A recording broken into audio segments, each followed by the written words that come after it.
Good morning everyone. এখন আমরা গ্যাংটকের হোটেল থেকে চেক আউট করছি। এবার আমাদের নেক্সট ডেস্টিনেশন হচ্ছে পেলিং।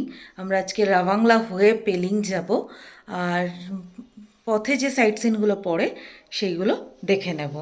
আর এখানে আমাদের কমপ্লিমেন্টারি ব্রেকফাস্ট ছিল, বলেছি প্যাকিং করে দিতে, তো আমরা গাড়িতে সেটা কমপ্লিট করব। আমরা পৌঁছে গেছি রাভাংলা বুদ্ধ পার্কে। আজ পেলিং পৌঁছাতে বিকেল হয়ে যাবে। আমরা যখন পৌঁছেছি তখন হালকা বৃষ্টি পড়ছে। এখানে পার্কের এন্ট্রি ফি হচ্ছে 50 টাকা পার হেড, আর opening time 9 AM, closing time 6 PM। হালকা বৃষ্টি হওয়ার কারণে আমি সব জায়গার ভিডিও করতে পারিনি, বাট পার্কটা কিন্তু খুব বড় আর খুব সুন্দরভাবে সাজানো। আর বৃষ্টি হওয়ার কারণে মাঝে মাঝেই বৌদ্ধ মূর্তিটা মেঘের আড়ালে ঢাকা পড়ে যাচ্ছিল। এর ভিতরে ছোটোখাটো কিছু শপ তোমরা পেয়ে যাবে, যেখান থেকে তোমরা সুভিনিয়ার পারচেস করতে পারো।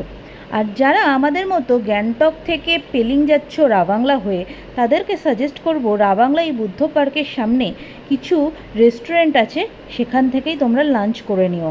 তা না হলে পেলিং যাওয়ার রাস্তায় আর কিন্তু লাঞ্চ করার মতো কোনো দোকান বা রেস্টুরেন্ট তোমরা পাবে না।